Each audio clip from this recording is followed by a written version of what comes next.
Di tengah kehampaan bulan, Wang Lin yang tubuhnya lumpuh perlahan-lahan tenggelam dalam kegilaan. Meski tak bisa bergerak, jiwanya masih bebas berkelana dan wilayah kekuasaannya tetap utuh. Dari langit yang suram, muncul sosok raksasa berbentuk dewa kuno. Ia meraih gulungan besar kehidupan dan kematian. Begitu gulungan itu terbuka, kabut abu-abu tebal membumbung dan menyatu dengan tubuh raksasa itu, membuat aura dewa kuno menjadi semakin menakutkan, mirip utusan langit.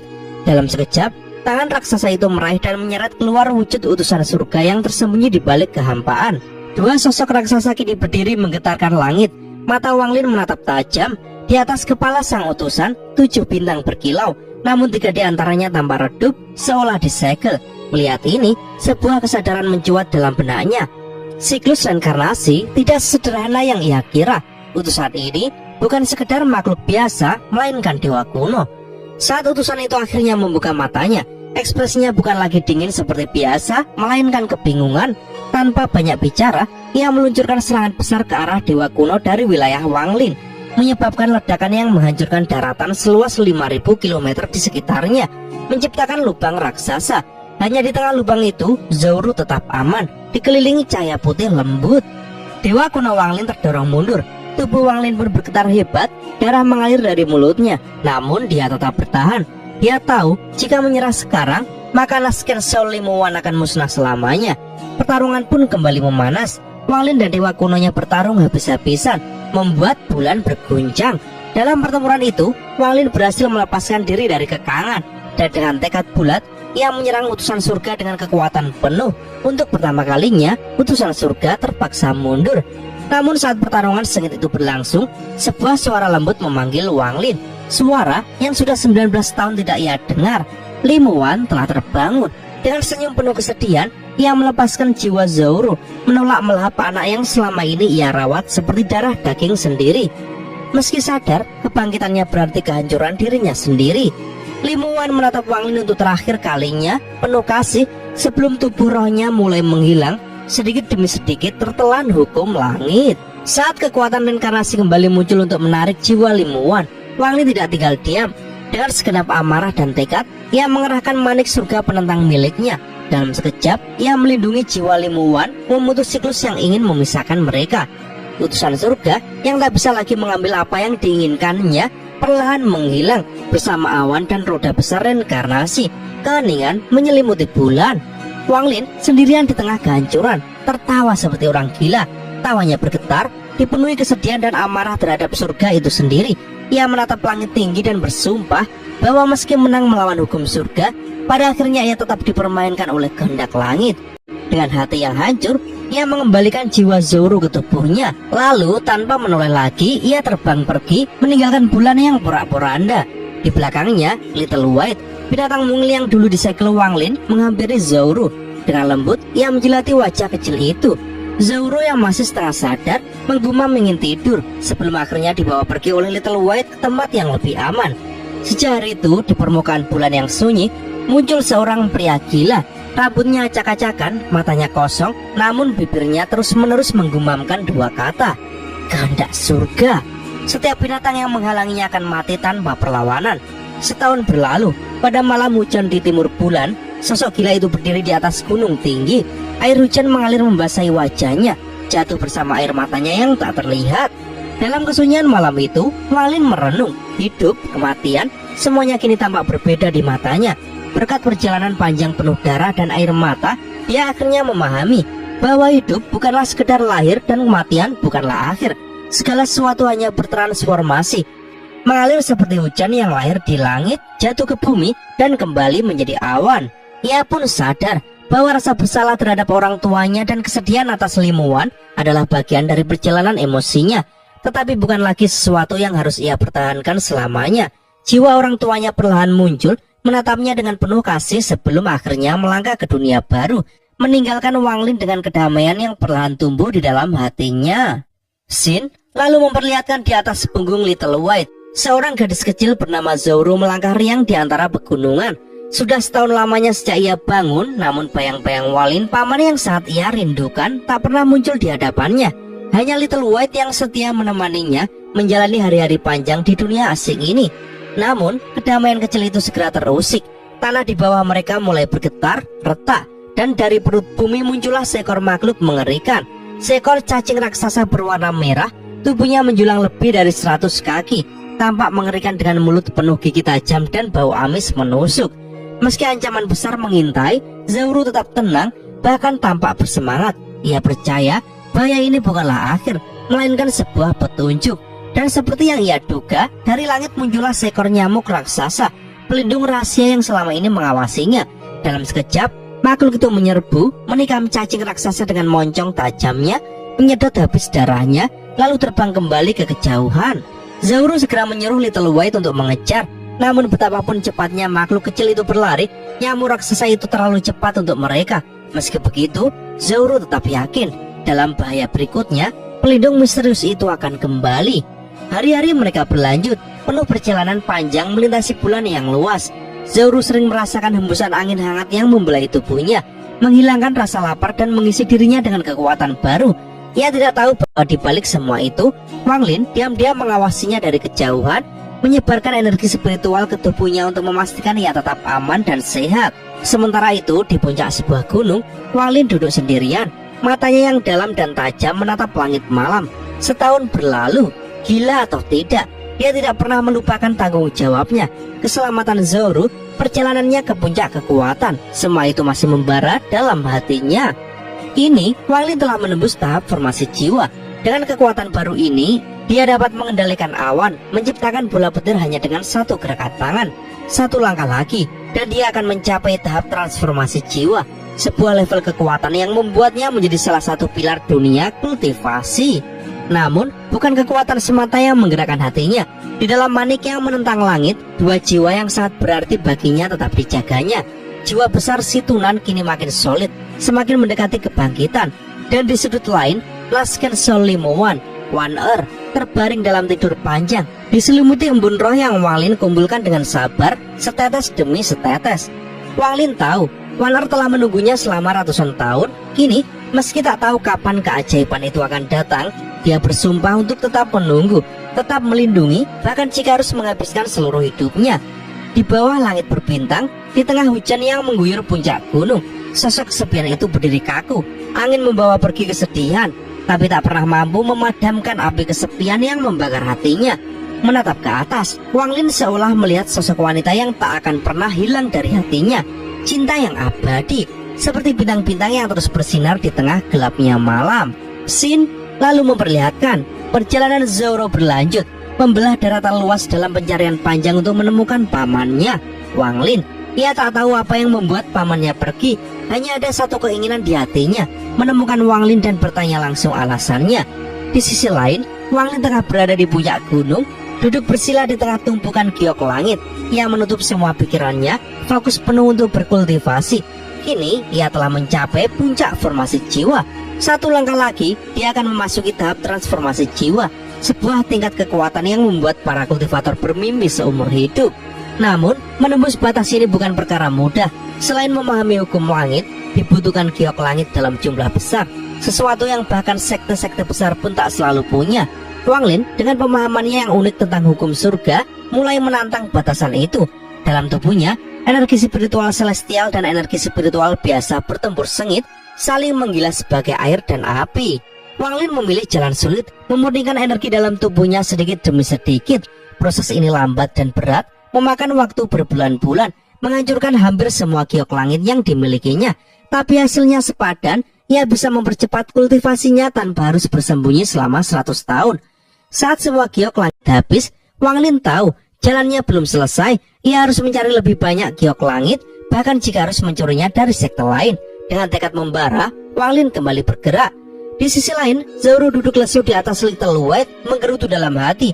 Namun sebelum kesepian itu membuatnya benar-benar putus asa, sosok Wang Lin akhirnya muncul, membawa harapan baru. Mereka berdua lalu bersiap pulang. Wang Lin memanggil pagodanya, memenuhi ruangannya dengan buah-buahan agar Zauru tak lagi kelaparan seperti masa kecilnya dulu.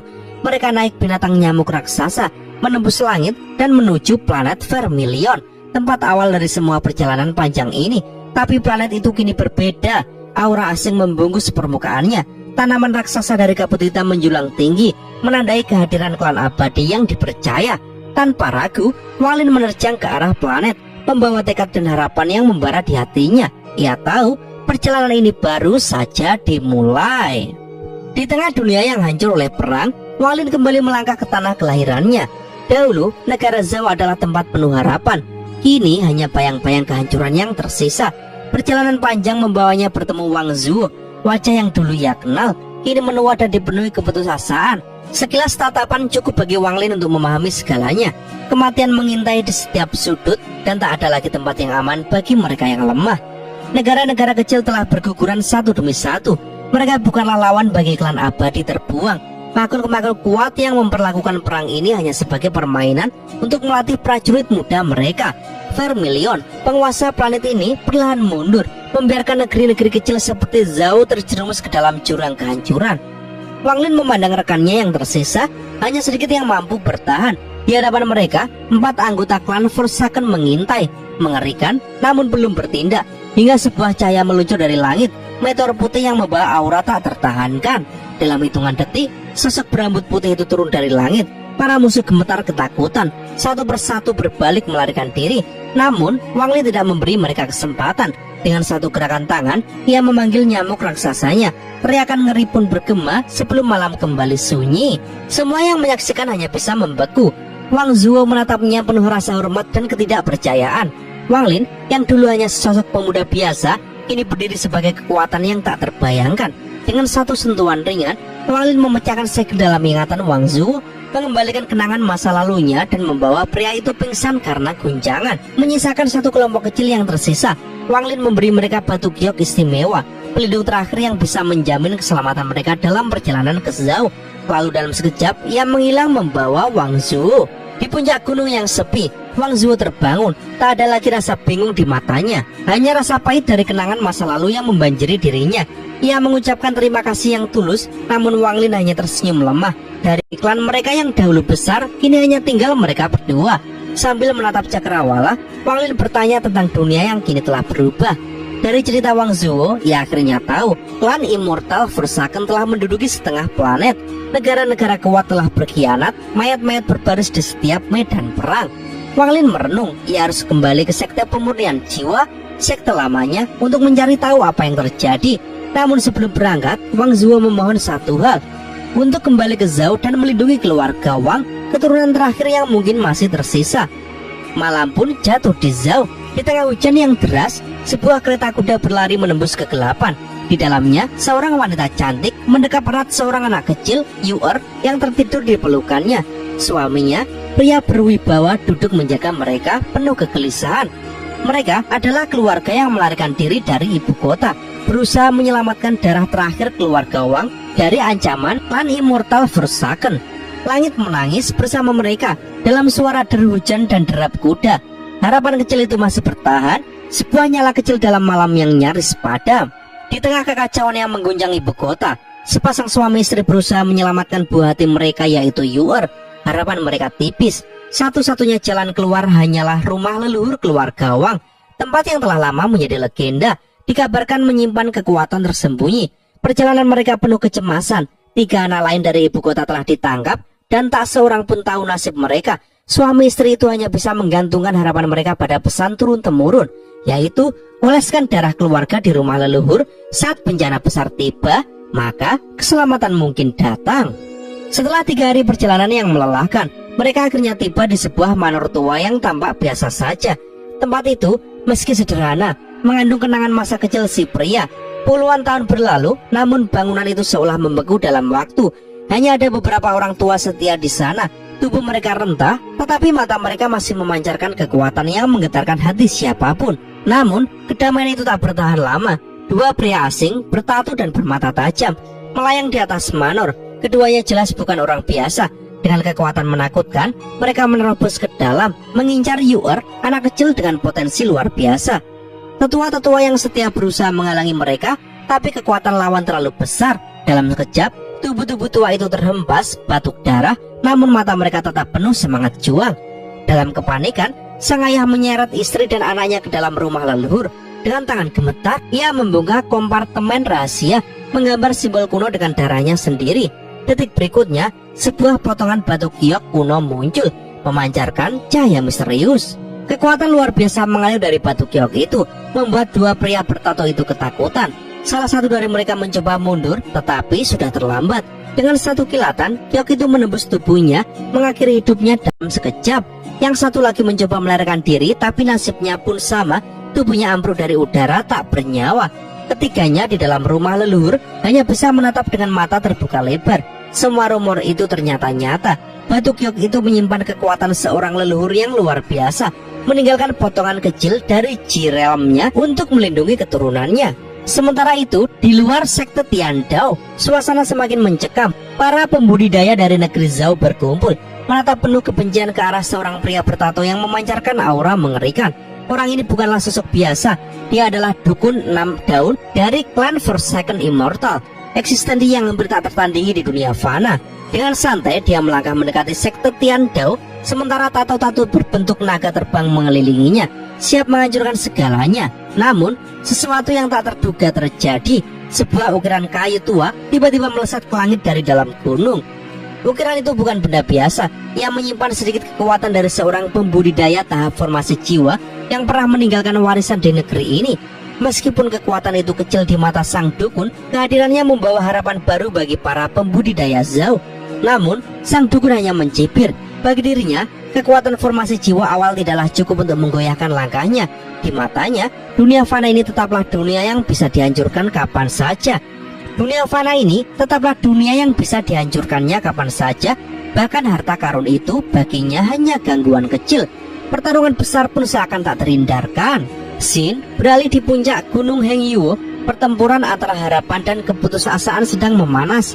Di tengah hiruk pikuk para kultivator Zhao yang cemas, sebuah ukiran kayu sederhana menjadi pusat segalanya. Simbol harapan terakhir mereka, satu-satunya sisa kebanggaan dari masa kejayaan mereka. Saat anggota klan Forsaken Immortal melangkah maju, naga-naga tato yang mengelilingnya bertabrakan dengan cahaya ukiran kayu.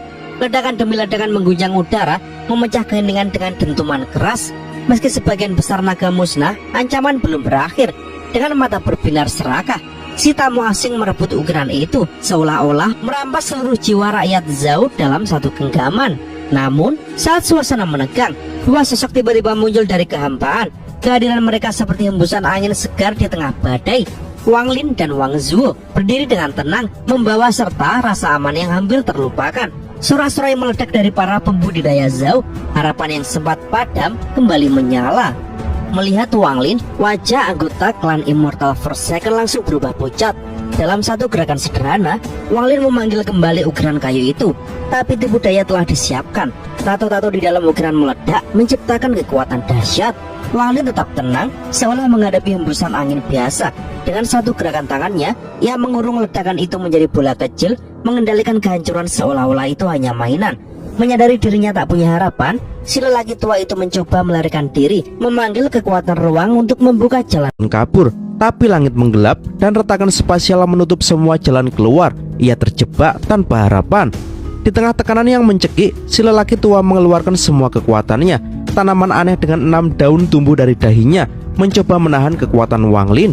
Darah mengalir deras, usaha terakhir yang putus asa. Namun, kekuatan Wang Lin terlalu absolut. Satu demi satu, cabang tanaman hancur. Dengan senyum tenang, Wang Lin menghancurkan tubuh musuhnya menjadi kabut berdarah, seolah-olah ia hanya mengusir debu di udara.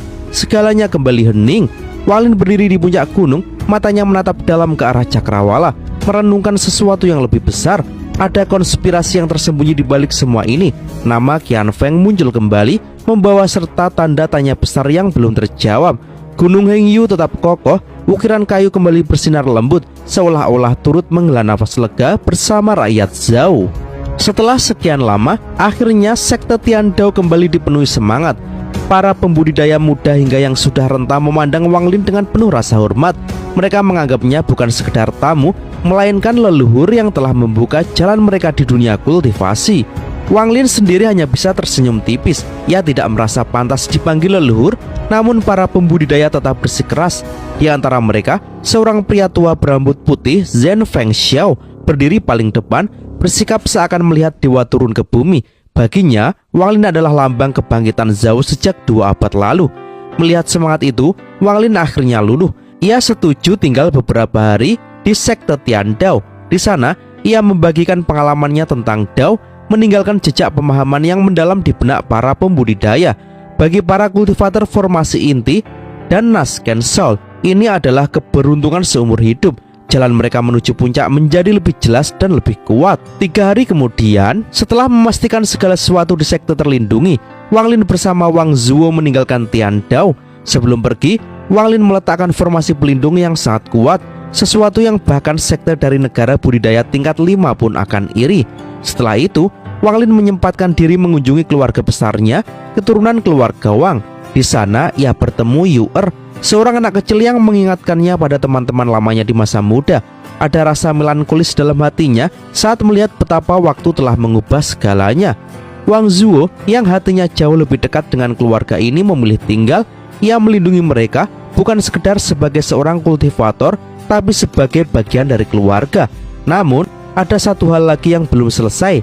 Sekte Heng Yu, tempat di mana semuanya bermula. Dengan satu gerakan sederhana, Wang Lin melesat menuju pegunungan mencari jejak masa lalunya. Yang ia temukan hanyalah kesunyian dan sisa-sisa kenangan. Sekte Heng Yu telah lama runtuh. Dalam sebuah gua berdebu, ia menemukan tulang belulang seorang senior duduk dalam keheningan abadi. Dari tulisan yang tertinggal, Wang Lin mengetahui bahwa sekte itu musnah, tenggelam dalam rasa penyesalan dan kehancuran. Di antara peninggalan itu, Wang Lin menemukan kisah tentang seorang pembuat pedang, seorang yang hidupnya terikat pada satu tujuan, menciptakan pedang sejati. Pedang itu dinamai pedang kekayaan, dibuat dengan bahan biasa, namun diisi dengan jiwa dan impian sang pembuat. Wang Lin sadar pedang itu mungkin memiliki hubungan dengan roh pedang surgawi, sesuatu yang bisa membantunya melangkah lebih jauh. Dengan penuh harapan, ia menuju ke lembah Juming mencari jejak pedang itu di antara retakan spasial. Namun, setelah setengah bulan mencari tanpa hasil, kenyataan pahit menghantamnya. Pedang itu mungkin telah hancur bersama tas penyimpanan yang hilang dulu.